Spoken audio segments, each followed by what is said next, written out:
This is Mujib from North Country Kettlebells. Today I'm going to be talking about Kettlebell Halos, some Halo variations, and the components that go into doing safe and effective Kettlebell Halos.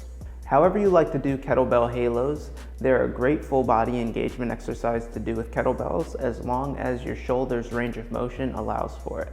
As far as getting the kettlebell up into position, we're either just going to curl that kettlebell up or going to use the clean mechanic to get it into position depending on how heavy it is.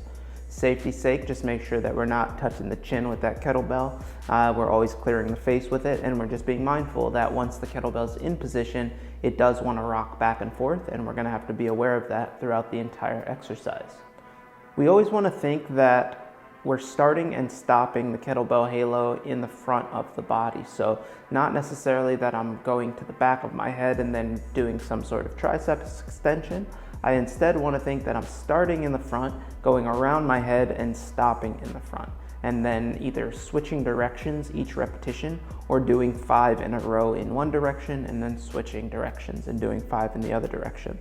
Either way, we always want to think that I'm starting and stopping in the front of my body with the Kettlebell Halo, not that I'm starting in the front, stopping in the back, and then restarting in the back and stopping in the front, but instead that I'm going all the way around my head and bringing that kettlebell back to the front. Oftentimes, I'll suggest that you think about the Kettlebell Halo as an abdominal exercise, not necessarily as an arms exercise, and definitely not as a triceps exercise.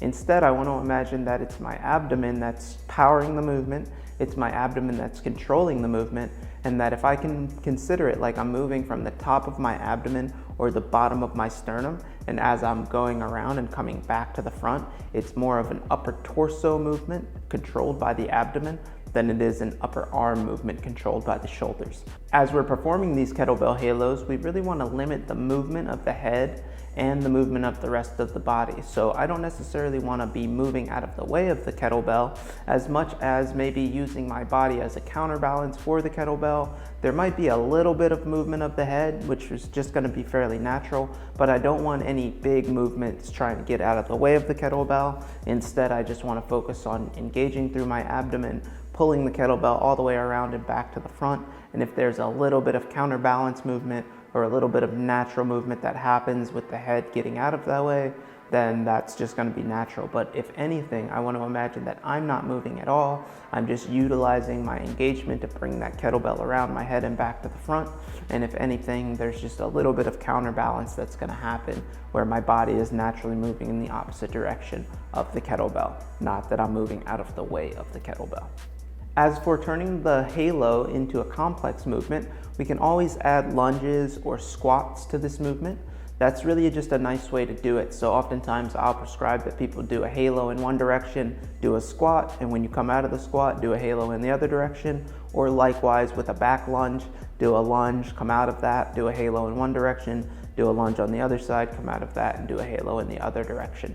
It's just a nice way to add some other movements to the halo and make it a nice complex movement. Maybe it will feel a little bit more like a conditioning exercise if I add a squat or add a lunge to it. But if anything, we still want to be focusing on all of those prior components of the halo, no matter what we add to it, to make sure that we're still being safe and secure in that movement.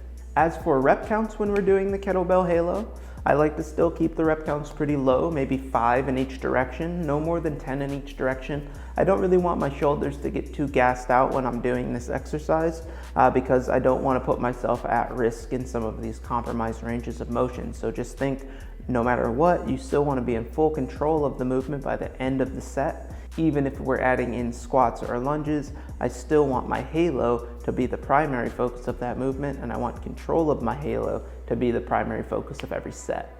Try out the Kettlebell Halos, let me know how you feel about those. And as always, we want to stay safe and effective whenever we're utilizing the kettlebell, especially when we're putting ourselves in compromised positions. This is Mujib from North Country Kettlebells talking about Kettlebell Halo variations.